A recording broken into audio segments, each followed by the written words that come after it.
जय माता दी दोस्तों, आशा करता हूँ आप सभी स्वस्थ होंगे। तो दोस्तों आज का दिन तो बहुत ही शुभ है कहना होगा। 9 अप्रैल मंगलवार है और मंगलवार का जब भी दिन होता है तो हम सब करते हैं जय श्री राम जय बजरंगबली, तो वो तो है ही, लेकिन साथ ही साथ है चैत्र नवरात्रे और साथ ही साथ है हिंदू नववर्ष। जी हाँ, तो आप सभी को हिंदू नववर्ष और चैत्र नवरात्रों की बहुत बहुत अनेकों शुभकामनाएं।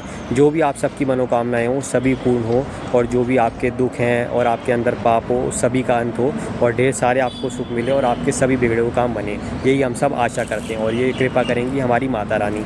तो आज दोस्तों बात होगी कि चैत्र नवरात्रे क्यों मनाई जाती हैं। वैसे तो साल में आपको पता है 4 बार नवरात्रे होती हैं और 2 नवरात्रों को हम बहुत ही अच्छे तरीके से मनाते हैं। तो जो दशहरे वाली नवरात्रे होती हैं उनकी बात तब होगी जब दशहरा आएगा, लेकिन अभी है चैत्र नवरात्रे, तो अभी हम उनके बारे में बात करेंगे कि माता के कौन से वो 9 रूप हैं और क्यों उसे मनाया जाता है। तो आइए दोस्तों शुरू करते हैं और विस्तार से बात करते हैं। तो दोस्तों आज से कई वर्षों पुरानी बात है, आप सभी को पता है महिषासुर, आप बार बार इस राक्षस का नाम सुनते रहते हैं। तो एक राक्षस था जिसका जो आधा शरीर था वो आधा असुर का था और आधा भैंस का था और बहुत ही शक्तिशाली था, लेकिन उसकी शक्ति इतनी काफ़ी नहीं थी कि वो दुनिया में अपना आतंक मचा पाए। तो उसने अपना प्लान बनाया और अपना एक बहुत ही यज्ञ करा और खूब तप करा, और अपना उसमें ये रहा, उसने जो वरदान मांगने के लिए चुना वो चुना उसने ब्रह्मा जी को। और ब्रह्मा जी भी आपको पता है वरदान देने में बहुत ही अच्छे थे और कभी भी किसी को कोई भी वरदान दे देते थे। यानी जैसे हम भोले बाबा के लिए कहते हैं कि भोले बाबा भी बहुत भोले थे, तो ब्रह्मा जी के लिए भी कहना होगा वो भी काफ़ी भोले थे और वरदान दे देते थे। तो उन्होंने ब्रह्मा जी से वरदान मांगा कि ब्रह्मा जी आप मुझे वरदान दो कि कोई भी देवी देवता, कोई भी मनुष्य या कोई भी पशु पक्षी मेरा वध ना कर पाए। तो ब्रह्मा जी कहते हैं ठीक है, मैं तुम्हें ये वरदान तो दे देता हूँ, लेकिन एक चीज़ है कि किसी भी स्त्री के हाथों तुम्हारा वध हो सकता है, एक शक्तिशाली स्त्री के हाथों। तो महिषासुर कहता है ठीक है, क्योंकि उसको लगता है था क्या ठीक है कोई स्त्री तो मुझे नहीं मार पाएगी। और जैसे ही ब्रह्मा जी ने उसको ये वरदान दिया तब तो बहुत ही ज़्यादा ही अहंकारी हो गया और वो समझ गया कि अब इस दुनिया पे मेरा बोलबाला होगा, अब इस दुनिया पे मेरा ही राज होगा। और फिर उसने वही करा, वो धीरे धीरे सारे ऋषि मुनियों को परेशान करने लगा, उनके जो अपना यज्ञ होते थे उनको मैं बात करूँ करने ही नहीं देता था और लोगों पे खूब आतंक मचा रहा था। तभी सारे देवी देवता पहुँचते हैं त्रिदेव के पास, यानी ब्रह्मा विष्णु महेश। जी हाँ, लेकिन वो पहले से ये बात जानते थे कि यार देखो हम तो इसका वध कर ही नहीं सकते हैं। तो वो तीनों जो अपना निष्कर्ष निकालते हैं ये कि इनका वध करेंगी आदि शक्ति हमारी माता पार्वती। जी हाँ, तो वो लोग अपना माता पार्वती के पास जाते हैं और कहते हैं कि आप ही इसका वध करेंगी। और ऑलरेडी आपको जो मैंने शिवरात्रि की कहानी सुनाई थी उसमें बताया था कि माता पार्वती ने बहुत तप करा था शिव जी से शादी करने के लिए, तो बहुत सारी शक्तियाँ उनमें आ चुकी थी और साथ ही साथ और शक्तियों से उन्हें नवाजते हैं हमारे महादेव जी, हमारे ब्रह्मदेव और हमारे विष्णु जी।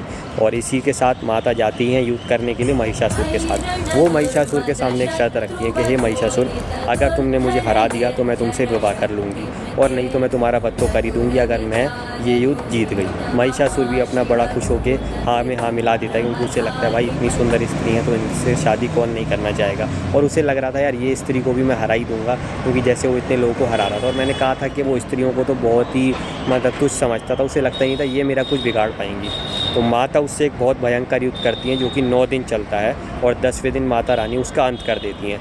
लेकिन इन 9 दिन दोस्तों माता को अलग अलग रूपों का अपना मैं बात करूं निवारण करना पड़ा था, जिनके आप नाम सुनते रहते हैं। अभी उन नामों को हम फिर एक बार दोहराएंगे और अंत में अपना ये है कि माता रानी महिषासुर का वध कर देती हैं और सारे उन राक्षसों का भी वध कर देती हैं जो उसके साथ थे।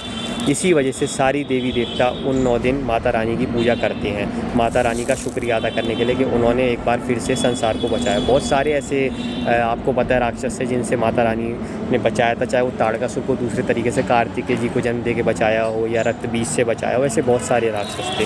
तो ऐसी महिषासुर उसमें उनका जो कहना होगा सबसे बड़ा उनकी हाईलाइट जैसे हर चीज़ का कहते हैं, तो कहना होगा महिषासुर को जो उन्होंने वध करा था वो एक उनके जीवन का बहुत ही बड़ा कारनामा था। तो और इसलिए सारे देवी देवता अपना 9 दिन माता को पूजते हैं, उनकी पूजा करते हैं। कैसे कैसे करते हैं उनको अभी हम एक एक करके बात करेंगे। तो आइए दोस्तों बात करते हैं माता रानी के उन 9 रूपों के बारे में जिनको हम 9 दिन पूजते हैं, जिनकी बदौलत उन्होंने महिषासुर का वध करा था। तो सबसे पहले दिन दोस्तों हम पूजते हैं जिनको हमने आज पूजा है वो है माता शैलपुत्री देवी। दूसरे दिन जिनको हम कल पूजेंगे वो है माता ब्रह्मचारिणी देवी। तीसरे दिन पूजा जाता है अगर हम बात करें माता चंद्रघंटा देवी जी को। चौथे दिन अगर हम बात करें तो हम पूजते हैं माता कुष्मांडा देवी जी को। 5वें दिन हम पूजते हैं माता स्कंद देवी जी को। 6ठे दिन हम पूजते हैं अगर हम बात करें माता कात्यायनी देवी को। 7वें दिन हम पूजते हैं माता कालरात्रि देवी को। 8वें दिन हम पूजते हैं माता महागौरी जी को।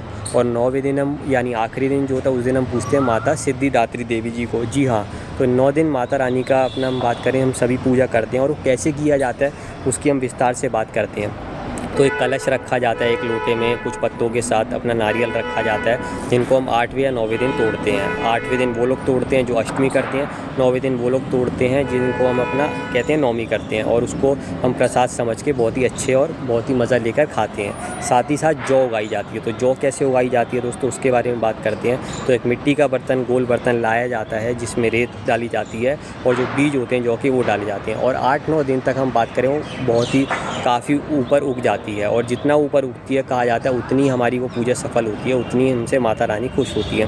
इसके सिवा दोस्तों 8 या 9 दिन जितने भी दिन लोग पूजा करते हैं उन दिन अपना ये रहता है कि जो हवन होता है घर में वो किया जाता है। वो इसलिए किया जाता है जो भी हमारे अंदर पाप हो, जो भी हमारे अंदर दुख हो, उन सभी का विनाश हो। साथ ही साथ हम अच्छी से अच्छी आदतें अपनाएं और ढेर सारे सुख हमारे घर में आए। तो उस हवन में दोस्तों काफ़ी सारे मैं बात करूँ चीज़ों का इस्तेमाल किया जाता है, जिसमें हम बात करें पताशे का इस्तेमाल किया जाता है, धूप का इस्तेमाल किया जाता है, कपूर का इस्तेमाल किया जाता है, साथ ही साथ कलावे का इस्तेमाल आपको पता नारियल के ऊपर बांध के किया जाता है। और अगर हम बात करें तो जो हवन होता है उसमें हम बात करें लौंग की आहुति दी जाती है। लौंग में हम अपनी मनोकामना मांगते हैं कि माता रानी हमारी ये विश पूरी करना, और अपना अग्निदेव उन सभी चीज़ों का हम बात करें निवारण करते हैं, और हम समझ जाते हैं कि जो हमारा ये हवन है वो सक्सेसफुल हो गया।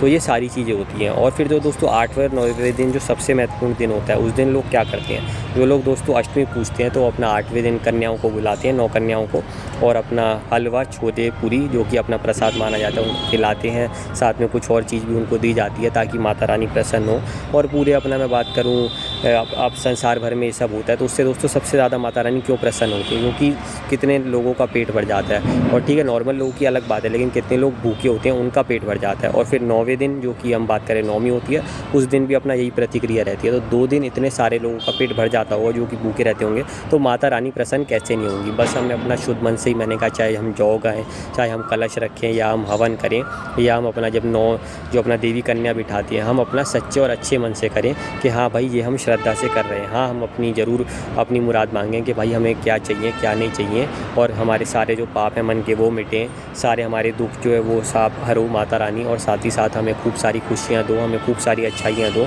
और हमें ढेर तरक्की दो। ये तो हम सब मांगते ही हैं।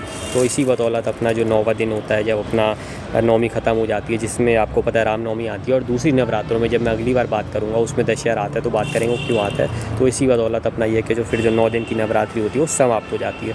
और इन 9 दिनों के बीच एक बहुत अच्छी चीज़ और होती है, बहुत लोग पूरे 9 दिन का व्रत रखते हैं। कुछ लोग तो बिल्कुल कुछ नहीं खाते हैं, कुछ लोग सिर्फ जल लेते हैं, और कुछ लोग 1 दिन का खाना खाते हैं। वो भी दोस्तों बहुत मुश्किल होता है कि आप 9 दिन बिना खाने पानी के रह पाओ, लेकिन कुछ लोग वो भी कर लेते हैं। कुछ लोग सिर्फ जल के सारे रह लेते हैं, और कुछ लोग 1 टाइम का खाना खाते हैं। और कुछ लोग ऐसा करते हैं कि या तो पहले दिन का व्रत रखते हैं, या फिर आखिरी दिन का रखते हैं, या फिर पहले दिन का और आखिरी दिन का रखते हैं, और कोई अपना बीच के दिन में भी 1 दिन व्रत रख लेता है। और ऐसा नहीं है कि अगर आप किसी दिन व्रत ना रखो तो माता रानी प्रसन्न नहीं होंगी। वो प्रसन्न होती हैं आपके सच्चे मन से और सच्ची श्रद्धा से, जो भी आपकी भावना होती है उनके प्रति, वो उससे अपना प्रसन्न होती है। क्योंकि ठीक है जो ये सब चीज़ें होती हैं ये हर कोई तो नहीं कर सकता, लेकिन जो भी कर रहा है सच्चे और अच्छे मन से, माता रानी उससे प्रसन्न होंगी।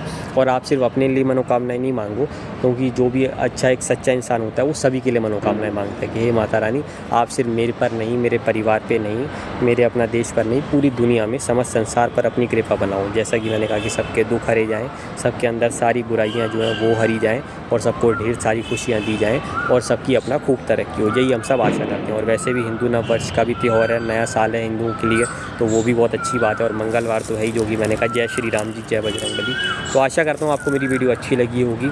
आप भी अपना जिस तरीके से आपको 9 दिन की नवरात्रि मनाना हो मनाया कीजिए, क्योंकि बहुत ही अच्छे और शुभ दिन होते हैं। इन दिन आप अपना जो भी मांगो अपना पूर्ण होता ही है। और साथ ही साथ आपको कोई नया काम शुरू करना हो, कुछ और करना हो, तो वो भी चीज़ें बहुत ही अच्छे तरीके से आपकी संपूर्ण हो सकती हैं। तो आशा करता हूँ मेरी वीडियो आपको दोस्तों अच्छी लगी होगी। अगर अच्छी लगी हो तो लाइक और शेयर करना मत भूलिएगा, चैनल को सब्सक्राइब करना मत भूलिएगा। कभी बताऊँगा विस्तार से माता रानी के 9 रूपों के बारे में, लेकिन वो फिर आगे कभी और बात करेंगे। अभी आपको पता है कुछ और त्यौहार भी आ रहे हैं, तो उनके बारे में भी बात ज़रूर की जाएगी। और भी और वीडियोज़ में क्रिकेट और बाकी चीज़ों की भी बात की जाएगी। तो मिलेंगे जल्दी। तो एक बार फिर से आप सभी को चैत्र नवरात्रे और हिंदू नववर्ष की अनेकों शुभकामनाएं और बहुत बहुत बधाइयाँ भी। आप सबकी जो भी मनोकामनाएं हो सभी पूर्ण हो, यही हम सब आशा करते हैं। और पूरे संसार में बहुत ही खुशहाल वातावरण हमेशा बना रहे। जय माता दी दोस्तों, जय श्री राम, जय बजरंगबली।